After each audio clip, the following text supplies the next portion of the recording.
Oke, kembali lagi bersama saya Samuel Bendito. Jadi, pada video kali ini kita akan membahas mengenai bagaimana cara menggunakan eh,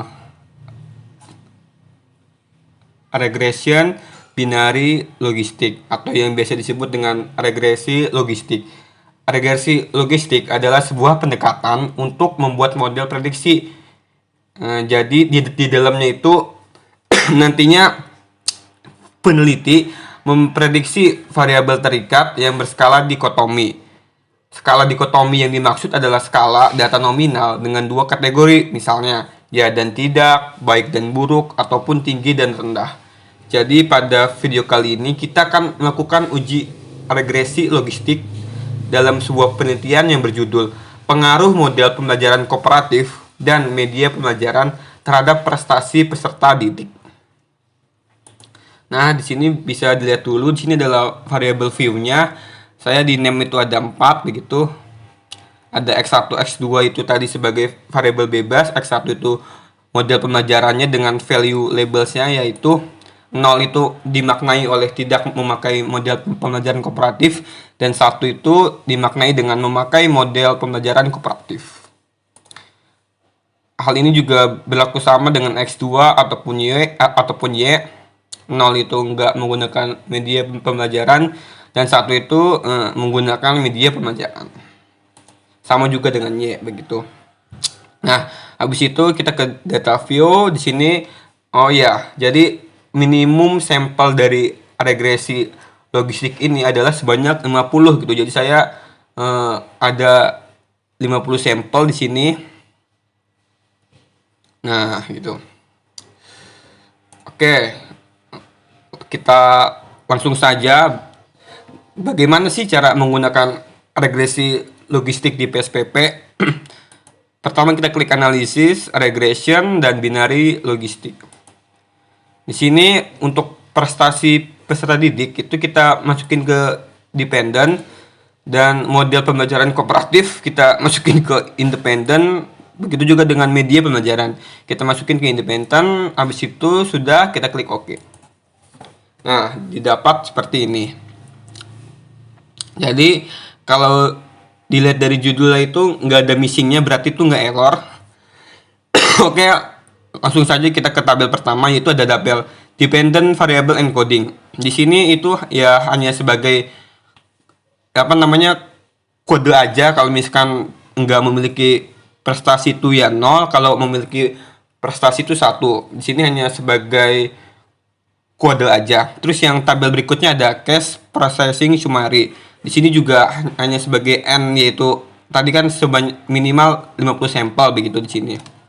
Dan persennya ya 100% begitu. Nah, yang tabel ketiga ini ada model summary. Jadi di situ kan ada Chokes and Snell R-square. Nah, jadi nilai Nagelkerke R-square ini sebesar 0,04 dan nilai dari Chokes dan Snell R-square ini sebesar 0,03 yang menunjukkan bahwa kemampuan variabel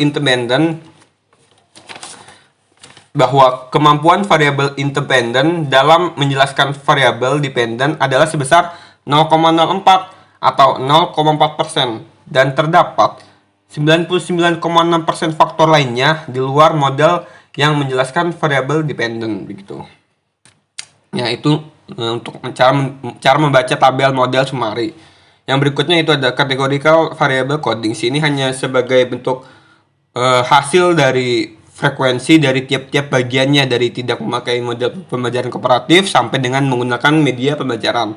Yang tabel berikutnya ada classification table. Nah, di sini merupakan sebuah tabel kontingensi 2x2 yang seharusnya terjadi atau disebut juga frekuensi harapan berdasarkan data empiris variabel dependent. Nah, jadi di sini jadi ini dibacanya dari kiri ke kanan ya. Jadi jumlah sampel yang tidak memiliki prestasi yaitu 15 ditambah 9. Jadi ada berapa tuh? Ada 24 begitu ya.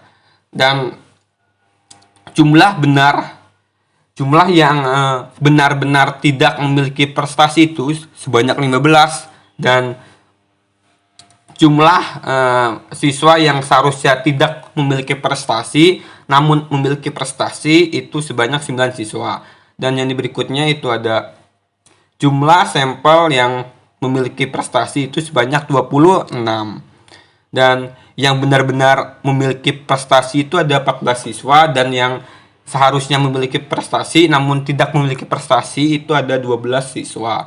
Dan yang di sini ada overall percentage, itu artinya didapat gitu dari yang di sini yang tidak memiliki prestasi 15 dan ditambah sama yang benar-benar memiliki prestasi. Jadi yang benar-benar tidak memiliki prestasi ditambah yang benar-benar memiliki prestasi. Jadi 15 ditambah 14, 29 dibagi sama jumlah sampelnya 50. Jadi didapat 0,58 dibuat dalam bentuk persen, yaitu 58% begitu.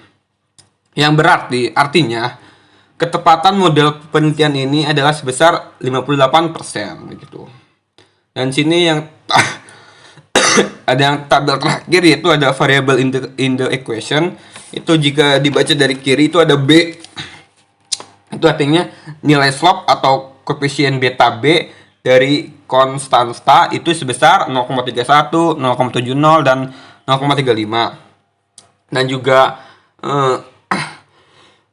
dengan odds ratio atau XB sebesar 1,36, 0,50 dan 1,42. Ini XPB itu artinya eksponen dari nilai B ya. Jadi eksponen dari nilai 0,31 itu 1,36 sampai dengan eksponen dari nilai 0,35 yaitu 1,42 begitu artinya. Nah, terus di sini juga ada nilai signifikansi. Nah, ini nilai signifikansi dari variable in the equation itu kan sebesar 0,05. Artinya masing-masing variabel baik itu yang model pembelajaran kooperatif maupun media pembelajaran tidak mempunyai pengaruh parsial yang signifikan terhadap Y di dalam modelnya. Artinya variabel model pembelajaran kooperatif dan media pembelajaran itu tidak memiliki pengaruh signifikan terhadap hasil terhadap prestasi peserta didik begitu.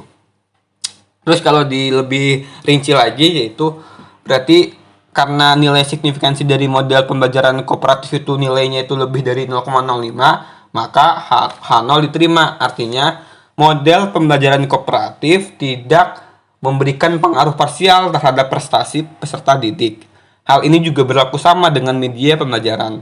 Nilai signifikansi dari media pembelajaran sebesar 0,23, artinya itu lebih dari H0 itu lebih dari 0,05, maka H0 diterima. Maaf, artinya nilai signifikansinya itu kan lebih dari 0,05 gitu, maka H0 diterima. Artinya media pembelajaran tidak memiliki pengaruh gitu terhadap prestasi peserta didik ya. Jadi mungkin itu saja dari saya. Jika masih ada yang ingin ditanyakan ataupun bingung, bisa ditulis di kolom komentar. Kurang lebihnya mohon maaf. Semuanya selamat belajar.